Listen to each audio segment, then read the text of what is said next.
Hello everyone, स्वागत है आप सभी का किंजल क्लासेस के यूट्यूब चैनल पर। तो आज की इस क्लास के माध्यम से हम डील करने वाले हैं डीएनए फिंगरप्रिंटिंग, जिसे हिंदी में हम कहते हैं अंगुली छापन या अंगुली छापी। तो सीधा आपका कनेक्ट जाता होगा डीएनए फिंगरप्रिंटिंग से क्या क्या। तो आजकल जो हम देख रहे हैं, जो बायोमेट्रिक वो लगाते हैं, उंगली लगाते हैं, आधार कार्ड निकलवाते हैं या हम पैसे निकालने जाते हैं बैंकों में, तो हमें लगते हैं ये डीएनए फिंगरप्रिंटिंग है। ऐसा कुछ नहीं होता है। जो हम आज यूज कर रहे हैं ना, वो क्या होती है एक्चुअली में, वो होती है आपकी बायोमेट्रिक। क्या होती है? बायोमेट्रिक होती है। तो आज जो डील करने वाले हम स्टडी करने वाले किसी डीएनए की फिंगरप्रिंटिंग, डीएनए की फिंगरप्रिंटिंग। तो इसमें क्या होता है चलिए देखते हैं। सबसे पहले मैं आपको बताऊं, डीएनए फिंगरप्रिंटिंग को हिंदी में क्या कहते हैं? अंगुली छापन कहते हैं। क्या कहते हैं? अंगुली छापन कहते हैं। और इसका जो अल्टरनेट नेम है वो है डीएनए प्रोफाइलिंग। क्या नाम है? DNA profiling. Am I clear this point? चलिए, सबसे पहले इस टेक्निक को किसने इस्टेब्लिश किया था या डेवलप किया था? तो सबसे पहले देखते हैं। This technique was invented by doctor Alex Jeffrey. किसने इसे इस्टेब्लिश किया था? एलेक्स जेफरी ने इस्टेब्लिश किया था। And in India DNA finger printing has been started by doctor Lalji Singh. यानी डीएनए फिंगरप्रिंटिंग को इंडिया में सबसे पहले कौन लेकर आए थे? लालजी सिंह लेके आए थे। कौन लेके आए थे? लालजी सिंह लेके आए थे। एक्चुअली डीएनए में होता क्या? डीएनए का जो डीएनए, सबसे पहले जानते हैं, DNA human is almost same for all individual, but very small amount that differ from person to person। मतलब कहने का मतलब ये है कि जितना डीएनए होता है प्रत्येक इंसान का, तुम्हारे पास में जितने फ्रेंड खड़े उनका डीएनए कैसा है बेटा? सेम होता है। लेकिन कुछ स्पेसिफिक डीएनए होता है, वो कैसा होता है? वो कुछ अलग होता है, यानी डिफरेंट होता है। तो वो जो डिफरेंट होता है उसी से करते हैं डीएनए फिंगर प्रिंटिंग।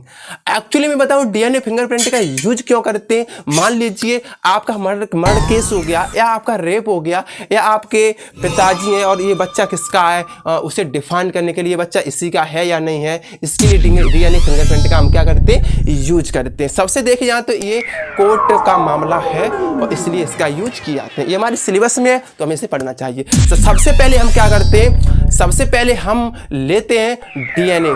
कहाँ से डीएनए लेंगे? सबसे पहले डीएनए में लेंगे हम या तो अपनी सलाइवा से लेंगे, या अपने हेयर से लेंगे, या हम अपने सेल्स से लेंगे, या नाखून से लेंगे, और कहाँ से लेंगे? या अपने शुक्राणु यानी स्पर्म से हम डीएनए कलेक्ट करेंगे। मान लीजिए डीएनए किसी का कर लिया है, यहाँ पर कर दिया है मर्डर किसी ने, तो उसका सैंपल लेंगे सबसे पहले, पर उसको फिर क्या करेंगे? पीसीआर करेंगे, यानी पॉलीमर चेन रिएक्शन करेंगे। यानी उससे बहुत सारी डीएनए की कॉपी निकाल लेंगे, क्योंकि जो मर्डर करके जाता है वो कुछ ना कुछ अपने सबूत छोड़ के जाता है नहीं जाता। तो उससे पहले अब वो सबूत मिटाने के लिए वो कुछ ना कुछ उपाय करेगा। इसलिए सबसे पहले हम डीएनए के जो सैंपल मिलता है हमें, डीएनए कहीं ना कहीं वो छोड़ के जाता है, यानी जो अपराधी होता है तो उसके लिए सबसे पहले पीसीआर करते हैं और डीएनए की बहुत सारी कॉपी हम बना लेते हैं। तो सबसे पहले हम करेंगे सेंट्रीफ्यूगेशन। क्या करेंगे? डीएनए का सबसे पहले करेंगे सेंट्रीफ्यूगेशन।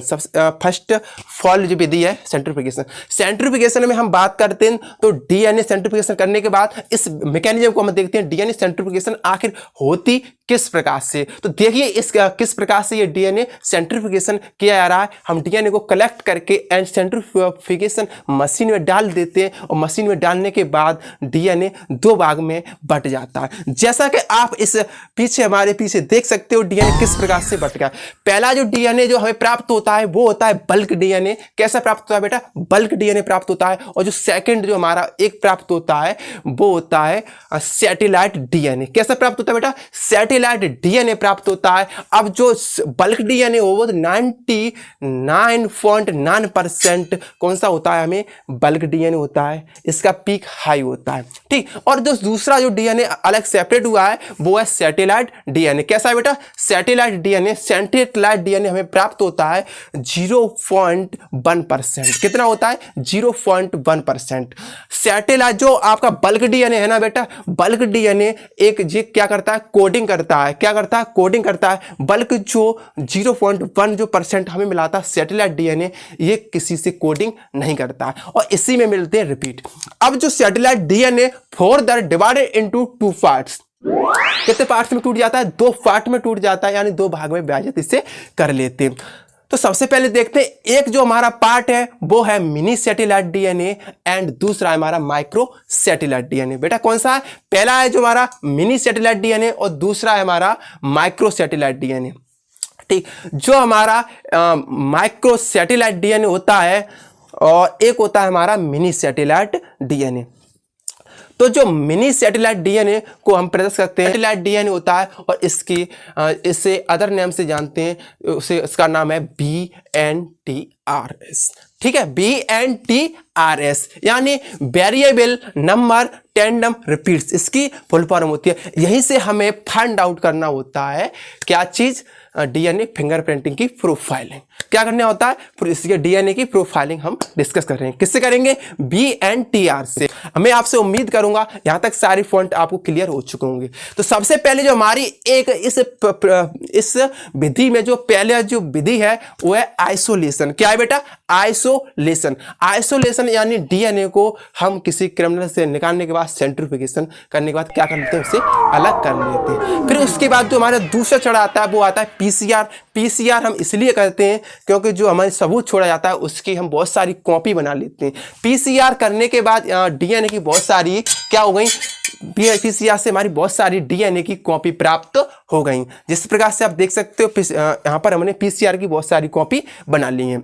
अब इससे पीसीआर की बहुत सारी कॉपी बनाने के बाद हम करेंगे डीएनए की कटिंग। क्या करेंगे बेटा? डीएनए की कटिंग करेंगे। डीएनए की कटिंग एक स्पेसिफिक साइड होती है डीएनए कटिंग करने की, वो उसे डीएनए कट कौन करता है? मॉलिक्यूलर कैंची है, यानी जिसे हम बोलते हैं रेस्ट्रिक्शन एंजाइम, यानी RE। रेस्ट्रिक्शन एंजाइम क्या करता है? डीएनए को क्या कर देता है बेटा? कट कर देता है। आप देख लीजिए किस प्रकार से ये हमारा कट कर रहा है।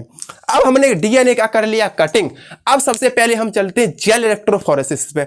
अब क्या विधि आएगी? अब इसे करेंगे जेल इलेक्ट्रोफोरेसिस, यानी जेल इलेक्ट्रोफोरेसिस हम करते हैं। तो इसमें जेल इलेक्ट्रोफोरेसिस में आप मशीन देख सकते हो, एक तरफ कैथोड एक तरफ एनोड, यानी प्लस माइनस से हम प्लग द्वारा इसे सेटअप कर देते हैं। और इसके बाद इसमें क्या था? जेल इलेक्ट्रोफोरेसिस में क्या होता है? जो डीएनए के जो भारी कण होते हैं वो भारी कण होते हैं पीछे रह जाते हैं, और यानी जो छोटे कण होते हैं वो झिल्ली के द्वारा आगे पहुंच जाते हैं या नीचे आ जाते हैं। Am I clear this point? अब इसके बाद जेल इलेक्ट्रोफोरेसिस में हम क्या डालेंगे? Nylon sheath. क्या डालेंगे? लाइलॉन की शीथ डालेंगे, यानी नाइट्रोसेलुलोज की हम शीथ डालेंगे अथवा लाइलॉन शीथ इसका दूसरा नाम है। अब जब हम इसमें देख सकते हो हमने किस प्रकार से लाइलॉन शीथ को हमने डाला है जेल इलेक्ट्रोफोरेसिस में, और इस प्रक्रिया को हम बेटा बोलते हैं क्या? सदन ब्लॉटिंग। क्या बोलते हैं बेटा? सदन ब्लॉटिंग बोलते हैं। और अगला हमारा सदन ब्लॉटिंग के बाद हमारा जो अगला चरण आता है, अब इसे सदन ब्लॉटिंग करने के बाद अब हम करेंगे, इसमें डालेंगे रेडियो एक्टिव प्रॉप्स। क्या डालेंगे? रेडियो एक्टिव प्रॉप्स डालेंगे, अर्थात हम इसका मतलब होता है BNTR प्रॉप्स डालेंगे। ठीक है, रेडियो एक्टिव प्रॉप्स भी कह सकते हो अथवा इसे BNTR प्रॉप्स भी कह सकते हैं। अब रेडियो एक्टिव प्रॉप्स डालने के बाद ये क्या करेगा? अब बेटा ये क्या करेगा? इस जो प्रॉप डालने के बाद हमने प्रॉप डाला, और प्रॉप डालने के बाद ये क्या करेगा? ये पेयर कर लेगा डीएनए से। क्या करेगा बेटा? पेयर कर लेगा। पेयर करने के बाद अब क्या होगा? अब इस पे जाकर करेंगे ऑटोग्राफी। क्या करेंगे बेटा? ऑटोग्राफी करेंगे। और ऑटोग्राफी करने के बाद हम इसमें क्या करेंगे?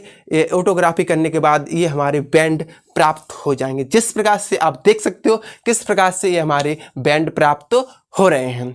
तो मैं आपसे उम्मीद करूंगा कि आपको यहां तक क्लियर होंगे। अब बैंड प्राप्त होने के बाद इसी प्रकार से पर्सन टू पर्सन ले लेते हैं, इसमें क्रिमिनल कौन सा है, और इसी प्रकार से हम डीएनए को क्रिमिनल को हम यानी अपराधी को या सस्पेक्ट को हम पहचान लेते हैं।